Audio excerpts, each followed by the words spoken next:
Baghdad کے اندر ایک بڑھئی تھا اور وہ اس فن میں بہت طاق تھا. اس نے اخروٹ کی لکڑی سے ایک منبر تعمیر کیا اور اتنا عالی شان اور اتنا خوبصورت.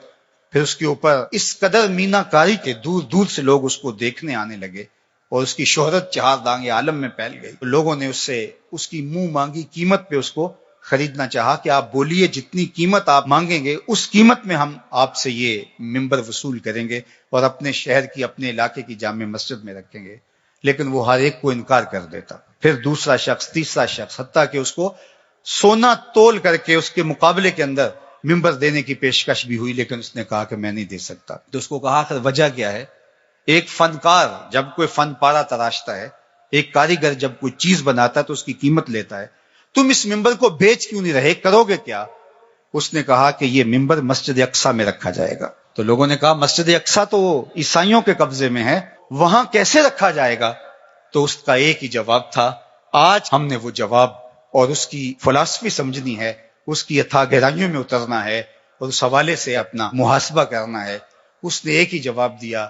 اس نے کہا کہ میں تیر و تفنگ کا آدمی نہیں ہوں، میں تیر چلا کے وہاں مسجد اقصیٰ کو فتح نہیں کر سکتا. میرا کام منبر بنانا تھا، میں نے منبر بنا کے چھوڑ دیا. جب کوئی فاتح آئے گا تو یہ منبر وہاں رکھ دیا. اور پھر سلطان صلاح الدین ایوبی کے ہاتھوں سے اللہ نے مسجد اقصیٰ کو فتح کیا اور پھر وہ منبر مسجد اقصیٰ کے اندر رکھا گیا. میں اور آپ یار منبر تو بنائیں. اللہ اکبر. نظیری نیشا پوری نے کہا تھا کہ چوب ہر نخل کے منبر نہ شود دار کنم. اس نے کہا کہ میں لکڑیوں کو لے کر کے کوشش کر رہا ہوں کچھ بنانے کی، تو کچھ لکڑیاں بھی اس قابل نہیں ہے کہ ان سے منبر بن سکے. یعنی یہ تو مصیبت ہے اس دور نافرجام کی، جس سے تعمیر ہو آدم کی یہ وہ گل ہی نہیں. جس معاشرے میں ہم جی رہے ہیں، جب خواہشات اور آرزوؤں اور تمناؤں کی دنیا آباد کیے ہوئے لوگ ہوں، تو پھر کتنا مشکل ہوتا ہے جب صلاحیتوں کے رخ عجیب و غریب بن جائیں اور فہم دین بھی ناقص ہو جائے تو پھر کتنا مشکل ہو جاتا ہے. تو پھر اس مٹی سے بنایا کیا جائے.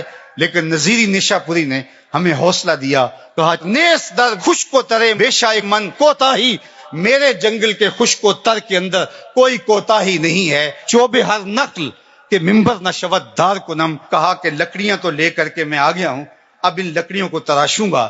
جس لکڑی سے منبر بن سکا اس سے منبر بنا لوں گا، جس لکڑی سے منبر نہ بن سکا اس سے سولی بنا لوں گا. دوواں گلاں وچوں 10 درویشا تینوں کیڑی گل قبولی، عالم اوپر منبر بولے عاشق اوپر سولی. تو جو بن سکا ہم نے وہ بنانا ہے اور اپنی ذمہ داریوں کو ہم نے نبھانا ہے. تو مجھے اور آپ کو اپنے ماحول کے اندر توازن کے ساتھ آگے بڑھ کر کے صالحیت کے نور کو پھیلانا ہے.